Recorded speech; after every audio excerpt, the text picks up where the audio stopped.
Hi everyone, and welcome to SA Soccer Mag in conjunction with the Money Man and the Money Boy. Ollie, welcome firstly. Thank you. A cold winter's day in Cape Town. A lot to talk about today. Yeah. Let's not try and lose the millennials and your generation, the snowflake generation. Let's get straight into it. Last week left us asking more questions and answering questions, I felt. Yeah, I think you kind of think, okay, in the third week, maybe you start seeing like a little bit of consistency, and the inconsistency sort of just continued. You're seeing Leeds pumping it for the first three. They were magnificent. Chelsea were nowhere in the game, and I know Mendy made a howler, but Leeds were full value. They should have won 4-5-0. Yeah. I mean, they didn't give Chelsea any time on the ball. It's an exhausting system to play where you've always got to close and keep pressing, but they did it beautifully. And as a Leeds fan, I just couldn't believe what I was seeing. In fact, I put 5,000 down on Arsenal and lost. And of course, everybody, every after the fact expert came on and had a bit of a laugh, and that's okay. But I don't know what people's savings are out there, but 5,000 doesn't dent my account. So, I'd pay 5,000 a game for the entire year for Leeds to go undefeated. Yeah, I mean it's interesting because you've got like Leeds beating Chelsea convincingly. You've got Liverpool dropping 7 out of 9 points in their opening games against teams that they should have steamrolled all three of them realistically. Well, would you think that Leeds would be 5 points ahead of Liverpool after 3 games at the beginning of the year? Never. I didn't think United would be beating Liverpool either. Look, there's some good there's some good players coming in at United. Now I do think a little bit of I think they were just kind of playing on passion and guts there, and they pummeled Liverpool, but I don't think their season's going to be any different to what we've sort of said. Yeah, we live in a world where everything is instant gratification, and we put everything into every day in terms of a result, or tend to over analyze everything, and we're no different. But Manchester United just did the basics well. They benched Ronaldo. He couldn't have done what the coach was asking for, and they were all over. They put on the young guys and they emptied the tanks in the first 45 minutes, and the results were evident. Liverpool looked clueless. A lot of people are talking with Sadio Mane, and his absent. But I think the guy for me that's being more impactful and missing him is Matip. Matip, yeah. And I think also because without him, Van Dijk looks clueless. Yeah, I mean Van Dijk's looked like incredibly sort of lethargic in these first 3 games. Obviously the players around him too do make a difference, but I think missing Thiago in that midfield too, Liverpool haven't gone and invested in a midfielder that can slot in if there's an injury and do the same kind of thing that Thiago does. What happens is you've got like Henderson and Milner playing together. You've got Milner, 36 years old. I mean, he's a beast, but like. I'm not going to say anything bad about Milner because he's been a true professional. No, he's been. But my thing is that like you're playing him and Henderson were very similar in the midfield. Well, you've got a few injuries. I mean, and a few injuries, and Nunez brain fart the week before, his suspension. And maybe there's something to be said for playing 64 games last year. Yeah. And the effects might be coming through in the early part of the year, but it's not a sprint; it's a marathon. Yeah. Newcastle proved that, and again, they were very unlucky to lose or draw with Man City, and yesterday they've signed Isaac. Yeah. For between rumors out there from 59 to 70 million pounds, so they're only getting better. Brighton have looked good. Brighton have been really good since the start of the season. I think the one thing we did say is that like there's going to be a lot more parity between numbers 2 to 6. And we said that you're not going to need 93 points or 94 points to win the Premier League this year, and I believe that more than ever. Yeah. Arsenal have looked fantastic, top of the table. Spurs have looked good too. Yeah, they've gotten the results. They looked terrible against Chelsea. They should have lost that game 4-0, but they somehow clung on and won a point. And last week, I think they snatched a point. So I wouldn't say Tottenham have looked great, but they're winning. They're getting points, and that's all that matters. Yeah. So well done to the teams that have excelled in the first three weeks. But as we know, the picture can change very quickly. Yeah. And exactly what last week's results mean, who knows for this week, because it's becoming a more unpredictable league to make calls on. I mean, every year in the Premier League, it's just the competition itself gets stronger and stronger, you know, teams 1 to 18. And I think we really are seeing that this year, at least, you know. I mean, I know we're only 3 games in, but you're like, Newcastle's obviously had the Saudi takeover, they've got money, they've already improved a lot, you know, Brighton looking good, like all like... But their coach has done well, eh? Dean Smith, yeah. Dean Smith. Yeah. No, he's done well since he came in at the end of last season. But I mean, even the guys that have just been like recently promoted, you know, they've started their season well. Fulham, Nottingham Forest, Bournemouth.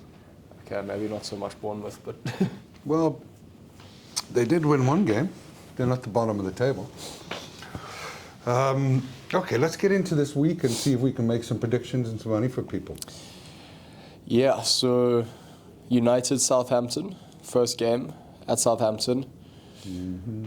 What do you take from Monday night's football? Well, I've said that Southampton are going to be in the relegation fight.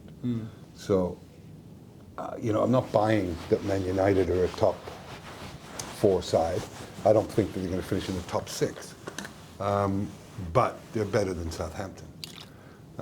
Saying that, they've struggled there at times, and Southampton have been a bit of a banana peel for them. Yeah. But I like Man United to win this one 2-1. If they play with this, you know what they did well against Liverpool is that they got the basics right. Yeah.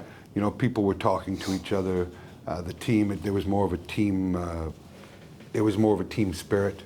People were patting each other on the back when they made tackles, and you know, and they weren't doing the basics right for so long. Yeah. So just doing the basics, and with the pure talent that Man United have over Southampton, they should win. I like a 2-1 Man United victory there. Yeah, fully agree with everything you said there. 2-1 for me too. Brentford, Everton. I like Everton. I like Brentford to beat Everton at home. Everton just, you know, every Well, week they've got Lampard as the coach, and if, for me, he'll be the first guy fired this year. Yeah. Yeah, Lampard's just a classic case of someone that just went, you know, like too far up too quickly and is just sort of scrambling now, you know, and you Well, you know, he can't scramble in the Premier League. When he came into the Premier League, the one thing he did do well was he took a lot of young players from Chelsea youth program and bled them into the first team because of the transfer bans. Yeah. So they couldn't. So he had to do that. And then when the transfer ban was over from FIFA, UEFA. Yeah. He then went and spent the most money, and you know, he created such stickiness with the guys that he brought in. It was always going to be difficult. And I said that, I think, beginning of last year, was how do you bring in all these, how do you do so well with a young team, and then you have the money to buy all these players and then bring them in and try and get the chemistry right. It was always going to be a difficult ask. So maybe that lends itself into what you're saying, is that he should have started with an under 21 or you know, a younger club in age in terms of its players, because he seems to get the best out of those. But managing egos and personalities is not his forte. Yeah, no, clearly not. So I think this weekend Brentford to win 2-0 at home. As bad as they are, I do think that Everton will eke a point. I see a 1-1 game here. Okay. Brighton Leeds. Ted Lasso. Poor old Leeds can't get good odds even after 3 wins. I mean, what are they? You guys are 2 wins, 1 draw. Yeah. Yeah. So I mean, what do you think of that 3.6 on Leeds?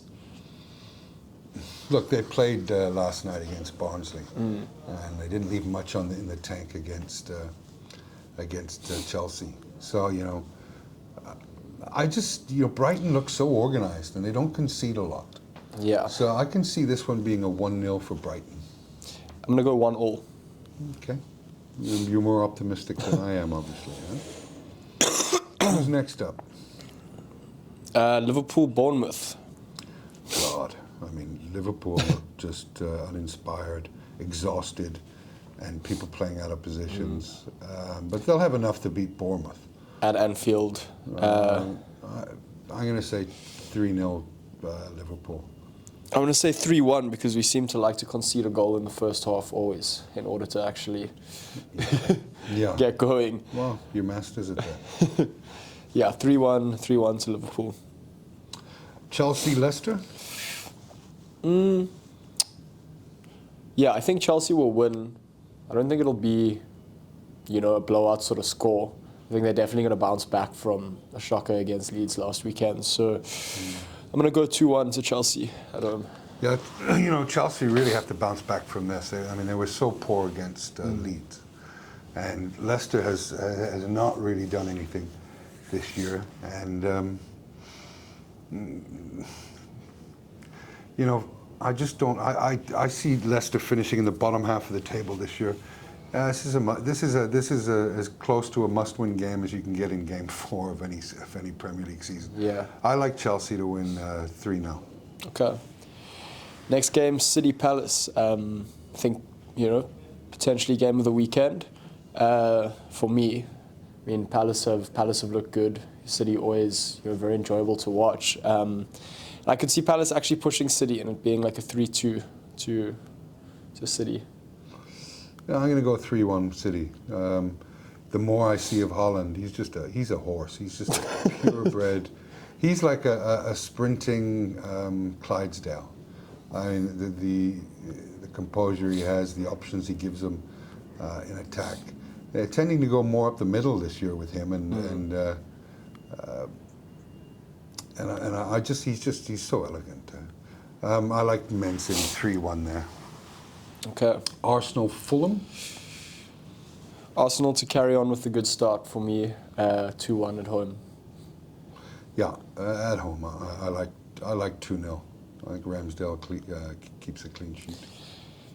Yeah, I don't know. Mitrovic might just that might come good for you on your. I'm thinking transferring him on my fantasy, but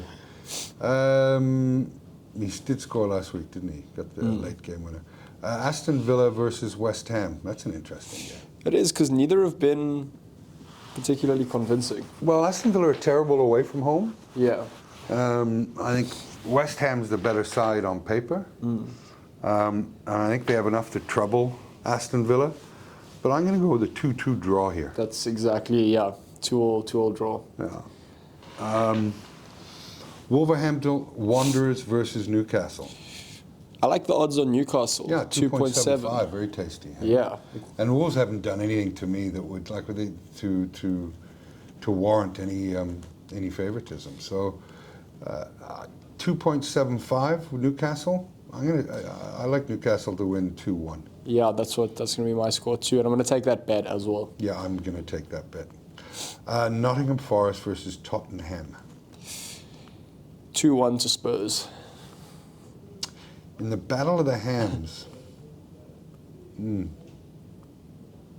know. Tottenham, Nottingham are tough to break down. And they're playing at home with that passionate crowd. Yeah. I'm going to go a 1-1 draw here. Okay.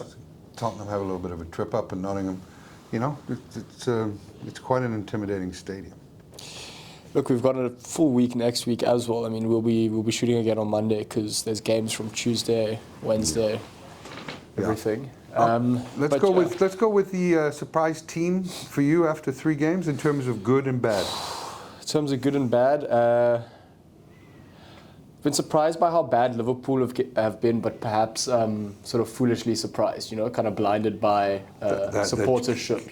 And the Community Shield win. And the Community Shield win, and just if you actually look at the reality, like you said, 64 games in a row catches up with you at some stage, and we're seeing. Well, they didn't play 64 games in a row. I think they were spread out over a 9-month period. No, I mean, that's pretty much. And if you look at Liverpool's squad, they don't have the squad of Manchester City. No one does. But to play that many games with essentially the same players, catches up eventually. But then, I've been really surprised by how good Leeds and Brighton have been. Those are the two sides for me that have kind of piqued an interest in terms of not sides you would have given much thought to 3 weeks ago as kind of like contending in every game. And here they are, getting results. So yeah, for me, Leeds, the most impressive side that I wasn't expecting anything from. I would thought that they would be embroiled, and they still maybe would be embroiled in a relegation battle. And Liverpool's is the side I thought would win the league. Yeah. And have looked so out of sorts. It's Klopp must be pulling his hair because he knows what's wrong. He'll know how to fix it. And it's going to take some time for those new signings to gel, But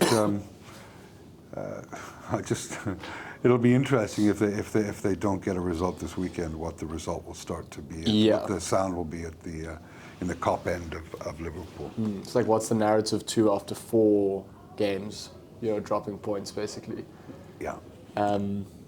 But yeah, I mean the bet that I'm definitely taking is that Newcastle bet. Newcastle look really good. Wolves haven't done much to convince that they're other than what they usually have been. Yeah, that's my bet of the weekend. I'll be putting a few 100 or 500 rand down on that for an outright Newcastle win. What about 5K?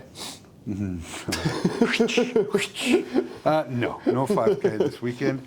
And a lot of people say it's sacrilegious to bet against your team. It's not. You don't bet with your heart. Yeah. Nobody expected Chelsea to lose that game to Leeds, especially after looking at your Bamford's injured. It was the right bet to make. Yeah. And some guy said, I always go to your site to take the opposite advice. I laugh out loud when that. It's pretty funny. Hopefully he's had some success. Well, if he's taken the opposite advice on everything I've bet, he's probably down R500,000 rand over the last 5 years. So I'm amazed he's still alive. He's still married. But anyway, thanks folks for tuning in. Should be another interesting week. Ollie, thanks a lot for coming in again. Thanks, Kev.